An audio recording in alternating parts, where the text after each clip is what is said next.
My name is Fatima. I turned 45 this year.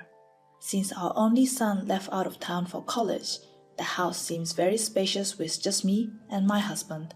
The house we live in is a custom-built house that my husband and I thoughtfully planned. Our house is a 5-bedroom home that we designed so that our child can run around the house. My favorite place is the balcony. I'm making herbs such as chamomile, lavender, basil, rosemary, and mint. I grow various types of herbs, including those with good fragrance and those that are edible. A mojito with plenty of freshly picked mint is exquisite, and basil sauce made with homegrown basil is my son's favorite. So I always pack it in a box when I send him a care package. My husband insists on having a study, so he created a spacious workspace next to a custom-made shelf built up to the ceiling where he can display his collection of books and video game software. My husband often locks himself in his study filled with his favorite things all day on weekends except for meal and bathroom breaks. As for me, I spend my weekends binge-watching dramas and movies in the living room, immersing myself in my home garden and generally doing what I like. Now that the busy days of raising children are over, I feel that this is the second phase of my life, and I enjoy my weekend to the fullest. On weekdays, both my husband and I work until night. The mortgage for our current house, which felt like way more than we can afford back then, was mostly paid off with my income. I returned to work part-time after leaving my son, who had just turned 1 at a daycare center. As my child became more independent, I started working as a full-time employee. Now that the hard work of raising children is over, my job and my hobby of home gardening are my reasons for living. And no, I'm not exaggerating. I never imagined that such peaceful days would suddenly come to an end. We are selling this house to my brother's family. I couldn't comprehend the words my husband suddenly blurted out. "What do you mean?" I asked, confused, and my husband explained with a slightly angry face. "My brother and his family have been living in an apartment for a long time, right? They have 3 children born in consecutive years, and their current 2-bedroom apartment is too small. I felt sorry for them, don't you?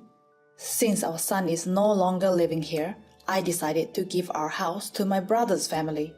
I couldn't believe he made such a big decision without consulting me at all." My husband glared at me with a fierce look as I tilted my head in confusion. "Don't you have any intention of helping your family? It's normal to support your family when they are in trouble. You are so heartless." I understand that we can't ignore our beloved family when they are in trouble, but it's impossible for me to understand that there was no consultation with me, who lives in the same house. Where are we going to live? It's too much for me to handle listening to such an important thing after it's done. As I thought about it, it made me more angry, but I somehow managed to keep it down. I tried to maintain my rationality while expressing my opinion to my husband. But in the end, my husband blurted out, "Do you have a problem with this? I'm the one who brings food on the table. All you got to do is listen." I thought he had a chauvinistic side since we got married, but it was the first time he forced his opinion on me so selfishly. My husband's brother and his wife often relied on our family when they had troubles, like that time 3 years ago. At that time, my brother-in-law and his wife often visited our house and said, "Since your son is already grown up and doesn't require much care, we want to ask you to babysit our kids." They would just leave their 3 elementary school-aged nephew at our house and go out somewhere on a date. Just FYI, it was me and my son who took care of our nephews.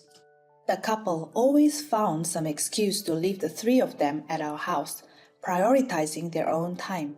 "Feel free to bring them anytime. We have plenty of space." My husband, who says this to his brother with a smile, never actually takes care of our nephews and is always locked up in his study. Moreover, He has installed a lock on the inside of the room so no one can enter from outside. Also, our nephews were very troublesome. "Auntie, I want to eat at a restaurant. I'm tired of the food at home. I want a hamburger." Mama and Papa said that Auntie and Uncle are very kind, so if we ask for something, they will listen to anything. It's no wonder the kids have turned out this way, being raised by those parents. Of course, I have consulted my husband many times, but it seems he doesn't care. My son, who was in high school at the time, was also fed up with looking after the nephews left at our house every weekend. I discussed with my son and we decided to schedule part-time job and work on weekends so we wouldn't be able to take care of the nephews. The only free person, my husband, apparently didn't want to take care of the nephews by himself, so he started making up excuses to refuse my brother-in-law and his wife's requests. Although we had hardly been involved with my brother-in-law and his wife, I was stunned when they suddenly decided to hand over the house to them. I felt dizzy. The next day, my brother-in-law's family came to our house, saying that they wanted to see the inside right away. Even now that the nephews are in junior high school, their behavior hasn't changed. They enter the rooms that are planned to be theirs and start screaming. "We are moving, right? Well, this big house is too spacious for just 2 people. It's good that we are going to live here, isn't it?" My brother-in-law said this with a huge smile. I had no idea until yesterday that they were going to move. But my brother-in-law didn't seem to care. My sister-in-law, on the other hand, went into the kitchen as if it was already her own house and said, "Please make sure to have the house cleaned before you hand it over. It will be troublesome for us later if it's done poorly." The audacity! I was so astounded by my sister-in-law's attitude, as if she already owned the house, that I was left speechless. I subtly mentioned that there was still a mortgage on this house, but my brother-in-law said this with a smile. "That's okay. When our eldest son enters high school next year, my wife will start working part-time. She can earn at least the mortgage payment." That's right, I'm fully motivated.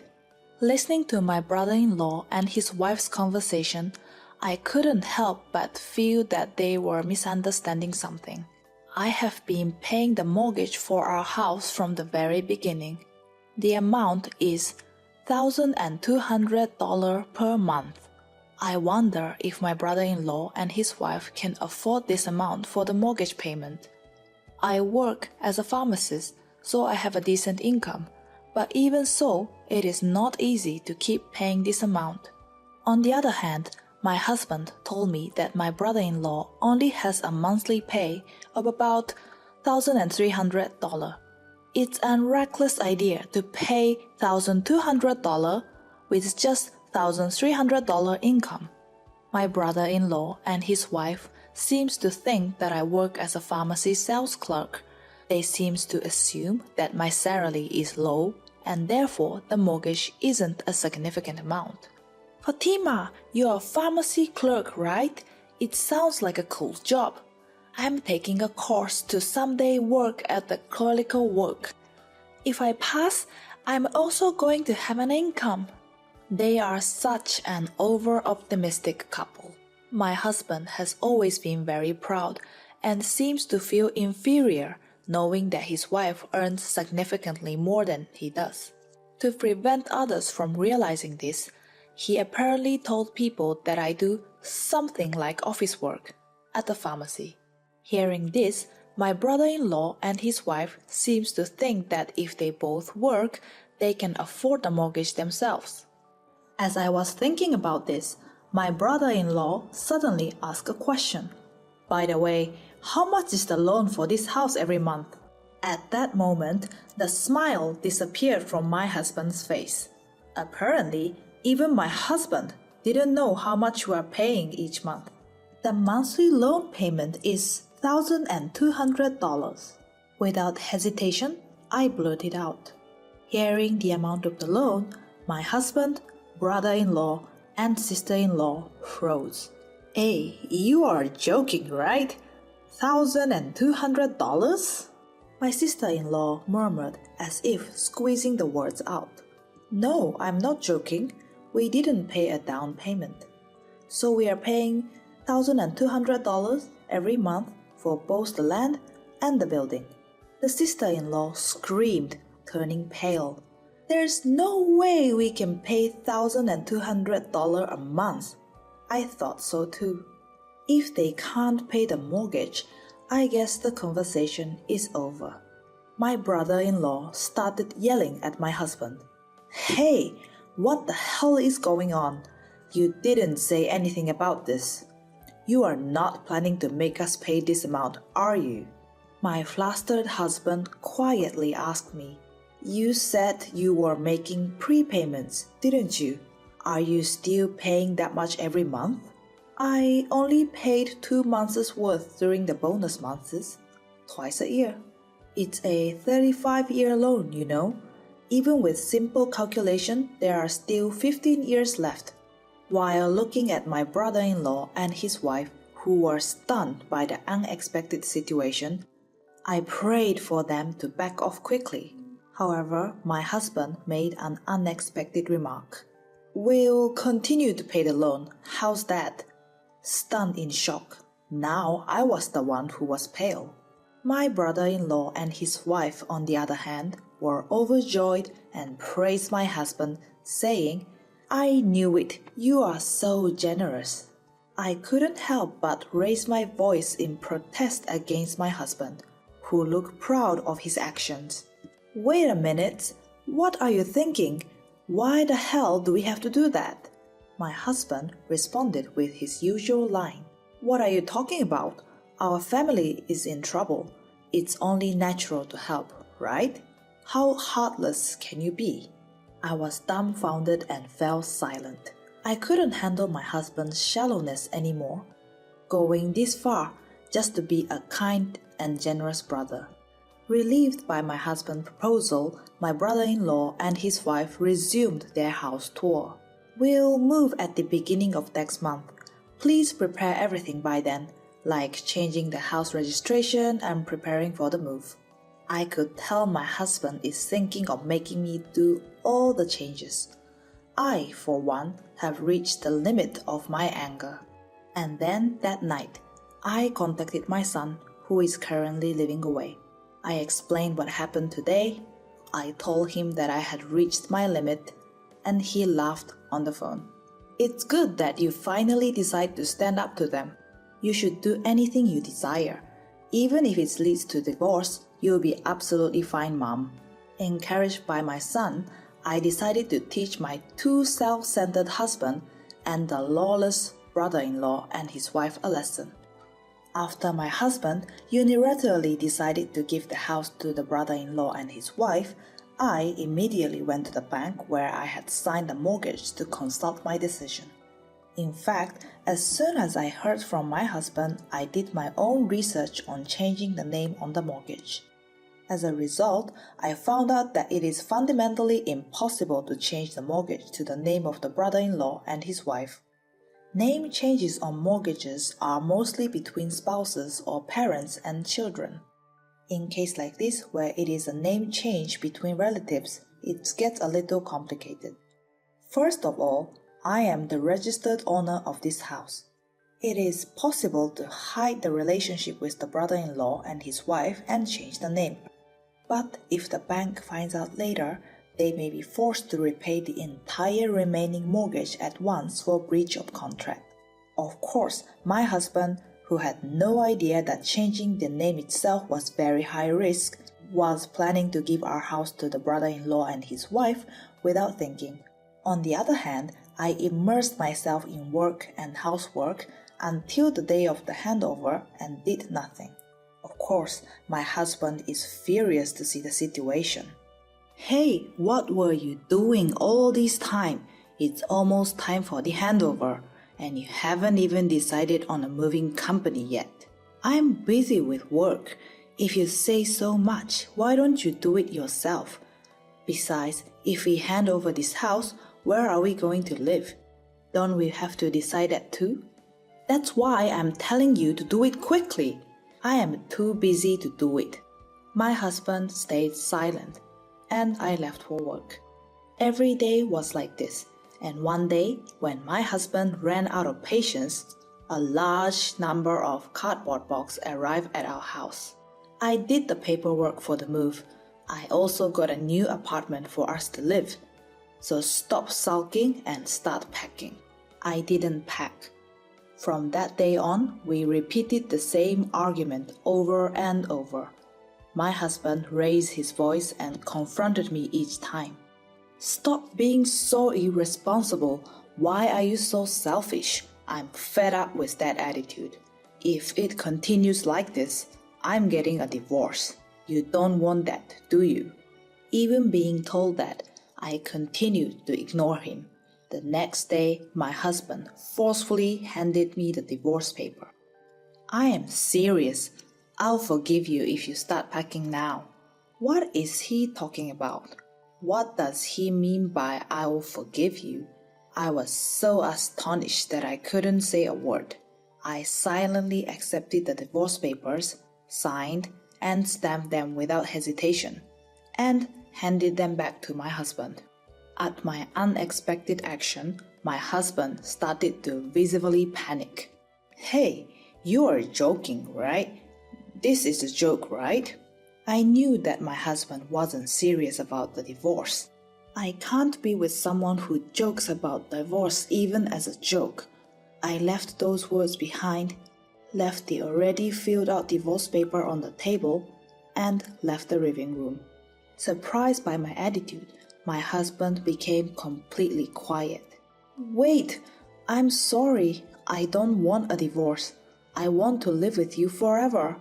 I was little surprised by my husband, who apologized while shedding tears. I understand, but I'm not leaving this house and I'm not changing the name. Let's live together here forever. My husband seems to understand my feelings, but he was disappointed, saying, I can't tell my brother that now. It's too late. We can't live here. It's okay. Leave it to me. I said that to my depressed husband and lightly tapped his shoulder. And finally, the day to hand over our house came. The brother-in-law and his wife, who had loaded a lot of furniture and luggage onto a moving van borrowed from an acquaintance, came. Their children were at school because it was a weekday. Finally, this place will become our home. No mortgage payment, it's the best. The same carefree demeanor of my brother-in-law and his wife. Standing in front of the entrance, I blocked the two of them who are about to enter the house triumphantly. I'm sorry, but there are conditions you need to accept if you want this house. Saying so, I showed them the mortgage document I had in hand. As it states here, it's not possible to change the name on the mortgage. If you still want to live here, you'll have to pay off the remaining loan amount in one lump sum. I was unusually assertive, which made my brother-in-law shrink back.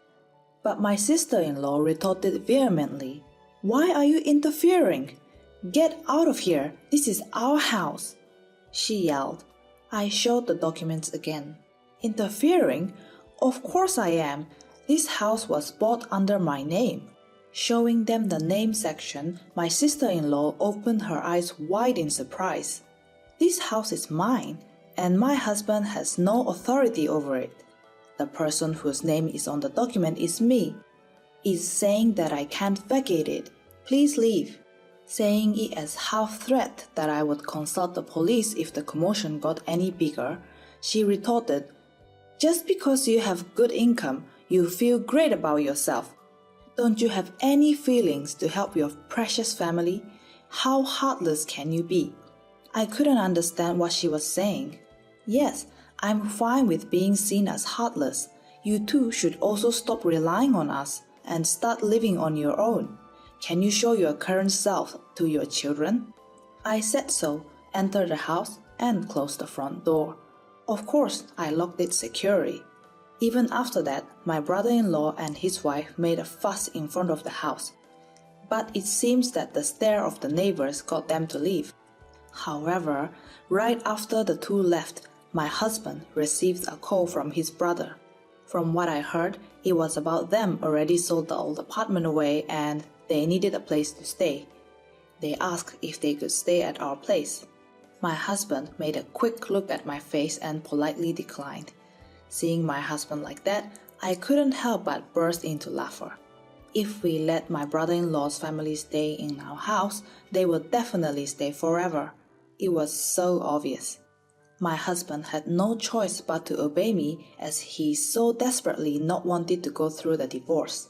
From that day on, my brother-in-law called my husband almost every day. Sometimes my sister-in-law would call crying.